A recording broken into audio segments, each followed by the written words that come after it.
Did you know that in 1932, Australia went to war against emus and lost?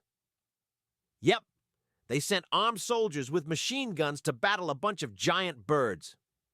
Spoiler, the emus won. Think of it. Humans invented tanks, planes, and advanced warfare, yet somehow got outmaneuvered by flightless birds with zero tactical training. Guess what happened next? After wasting thousands of bullets, the humans surrendered. To birds. That's right. Birds were deemed too powerful to defeat. Imagine explaining that in history class.